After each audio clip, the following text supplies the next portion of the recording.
बाकायदा आगाज करते हैं कि वजीर आला पंजाब उस्मान बुज़दार आज नैब के सामने पेश हुए और नैब के सामने पेशी के दौरान क्या डिस्कशन रही, अंदर की कहानी क्या रही। मजहर इकबाल साहब हमारे नुमाइंदे हमारे साथ मौजूद हैं, उनसे इस पर बात करते हैं। मजहर, जरा बताइएगा कि आज क्या हुआ पेशी के दौरान। जी, वजीर आला पंजाब उस्मान बुज़दार आज नैब में पेश हुए। 2.25 घंटे तक वो नैब ऑफिस में रहे। जो अंदर की कहानी ये है कि उनसे नैब ने 70 सवाल किए। अच्छा। लेकिन वो सिर्फ 12 सवालों का जवाब दे सके। नैब की कंबाइंड इन्वेस्टिगेशन टीम ने उनसे सवाल किया कि साबिक सेक्रेटरी डॉक्टर रहील और इकराम अशरफ गोंदल, ये साबिक डीजी एक्साइज हैं, उन्होंने असम्बली पर दस्तखत से मना भी किया था, जिस पर जवाब दिया गया कि मुझे अब ऐसा कुछ याद नहीं।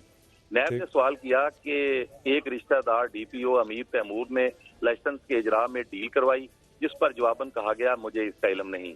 नैब ने उस्मान बुज़दार से ये भी पूछा कि आपको मजीद कितना वक्त दरकार है तमाम सवालों का। उनको एक सवालनामा दिया गया, 12 सवाल थे कि आप इनका जवाब दें। तो उसके लिए उन्होंने कहा था कि मुझे 3 से 4 हफ्ते की मोहलत दें। लेकिन उन्हें जो है 18 अगस्त तक की मोहलत दी गई है ताकि वो ये फार्म जमा करवाएं। इसके साथ उन्होंने नैब ने यह भी कहा कि जनूबी पंजाब में मुख्तलिफ नामों से आप जायदाद खरीद रहे हैं, असासा जात का ये परफार्मा आपको हम दे रहे हैं, इसको फुर करके दें। रिश्तेदारों के नाम पर भी जायदादें बनाने के इल्जाम में पूछगिछ की। नैब ने वजीर आला और अहले खाना से मुतल्लिक जायदादों का तमाम रिकॉर्ड मंगवा लिया। खसूसी तौर पर डीजी खान, तौनसा, लिये के इलाके में जायदादें खरीदी गई हैं, तो इस पर भी रिकॉर्ड तलब किया गया है। वजीर आला उस्मान बुज़दार हर सवाल पर वक्त मांगते रहे और वो कहते रहे मुझे कुछ पता नहीं है, मुझे सोच कर बताऊंगा, तैयारी के साथ नहीं आया। ये नैब टीम को जवाब दिया गया। जब उनसे ये कहा गया कि शराब फरोख्त करने के लिए होटल की 5 स्टार 4 स्टार होने की शर्त को मुकम्मल तौर पर नजरअंदाज किया गया, तो उनका ये कहना था कि नहीं, ऐसी कोई बात उनके इल्म में नहीं है। अच्छा। तो महकमा एक्साइज ने केस मंजूरी के लिए 3 बार वज़ीर आला हाउस को भिजवाया। फिर उसके बाद कवानीन को आपने नजरअंदाज किया। तो ये तमाम एक अहम सवाल ये था कि इस केस में मुबैना तौर पर 5 करोड़ रुपए रिश्वत ली गई है। अच्छा। जिस पर उन्होंने कहा मुझे इसके बारे में भी कुछ इल्म नहीं है।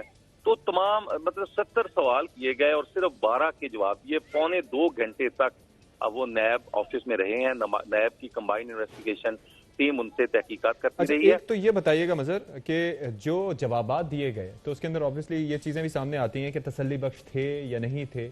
एक तो इस हवाले से बताइएगा। अगर तसल्ली बख्श होते तो उनको दोबारा परफार्मा ना दिया जाता और 18 अगस्त तक जवाब ना तलब किया जाता। जवाब उनसे चूंकि तलब किया गया और उनको 12 सफात पर मुश्तमिल, यानी 12 मजीद उनको कहा गया कि ये आप दें। अब आप 12 का जवाब दिए हैं, 70 सवाल पूछे गए हैं, तो इससे तो यकीनन यही नजर आता है। अच्छा, एक और चीज कि अब 18 अगस्त तक का वक्त दिया है, तो 18 अगस्त तक क्या तहरीरी जवाब जमा कराने होंगे या दोबारा जाती हैसियत में पेश होना होगा वजीर आला साहब को? नहीं, उनसे सिर्फ तहरीरी जवाब जो है वो 18 अगस्त तक अपने किसी नुमाइंदे के जरिए जमा करवाने का कहा गया है। अच्छा। तो अब उनको मोहलत मिली है कि वो अपना मशवरा करके तमाम सवालों के जवाब दें। दूसरी एक अहम जो डेवलपमेंट सामने आई है, जराए ने यह बताया है कि साबिक डीजी एक्साइज और एक वज़ीर आला हाउस के ऑफिसर ये वादा माफुआ बनने के लिए तैयार हो गए हैं। अच्छा। उनका ये कहना है कि वो ये लाइसेंस जारी करने के लिए तैयार नहीं थे, लेकिन वज़ीर आला हाउस के जो वहां से उन पर दबाव था कि हर सूरत ये लाइसेंस जारी करें, जिस पर उन्होंने ये जारी किया और तहरीरी तौर पर उन्होंने वादा माफ गवाह बनने की पेशकश की है और उन्होंने कहा कि वो इसका तमाम जो रिकॉर्ड है वो आपको देने के लिए तैयार हैं। अच्छा। और ये नई डेवलपमेंट सामने आई है। तो अब वजीर आला देखते हैं 18 तारीख तक। 18 अच्छा, एक और तक चीज मजहर कि ये जरा बता दीजिएगा, कोई मुलाकात की भी दरख्वास्त की थी इस? जी बिल्कुल। आखिरी बात जब वो उठने लगे तो उन्होंने कहा कि डीजी नैब से वो मिलना चाहते हैं, जिस पर कंबाइंड इन्वेस्टिगेशन टीम का ये जवाब था कि आप अब वजीर आला के तौर पे नहीं आए, आप एक मुल्ज़म की हैसियत से नैब में आए हैं, तो लिहाजा उनसे मुलाकात नहीं हो सकती। तो ये दरख्वास्त उनकी जो मुलाकात की थी डीजी नैब से, उसको कंबाइंड इन्वेस्टिगेशन टीम ने रद्द कर दिया। तो उनकी ख्वाहिश थी कि वो मिलें, लेकिन जब जवाब मिला कि आप एक मुल्ज़म की हैसियत से और आप पर ये इल्ज़ाम है, आप उसका जवाब देने आए हैं, तो लिहाजा आपकी मुलाकात नहीं हो सकती। तो उसके आप बाद वो जाहिर है कि वहां पर जो जराए क्या बताते हैं कि मामला अब वो परमिट से हटके एक तो ये है कि वो जायदादों की खरीदो फरोख्त तक आ गया, फिर ये जो वादा माफ गवाह बन गए तो मुश्किल में नजर आ रहे हैं उस्मान बुज़दार साहब।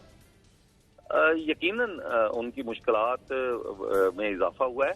दूसरा ये है कि जब भी किसी पर कोई करप्शन का इल्जाम लगता है कि आमदन से ज्यादा सासाजात हैं या रिश्वत का इल्जाम है, तो फिर उसको जो है एक परफार्मा दिया जाता है कि आप अपने तमाम आपकी जो प्रॉपर्टीज हैं, आपका जायदाद है, आप उनको अपने खानदान के नाम जो हैं, ताकि पता चले कि इनकी जायदाद इक़्तिदार में आने के बाद बढ़ी है, तो तब पता चलेगा, फिर उसकी तहकीकात उसको आगे बढ़ाने में मदद मिलेगी। तो ये तो दिया जाता है परफार्मा, लिहाजा उन्हें दिया गया है कि ये आपने बनाई है जायदाद, तो आप इसके बारे में जवाब दें। वो 18 तारीख तक इसका जवाब अब देख लेंगे कि आगे क्या जवाब देते हैं। बहुत शुक्रिया मजहर इकबाल, आप हमारे साथ मौजूद रहे।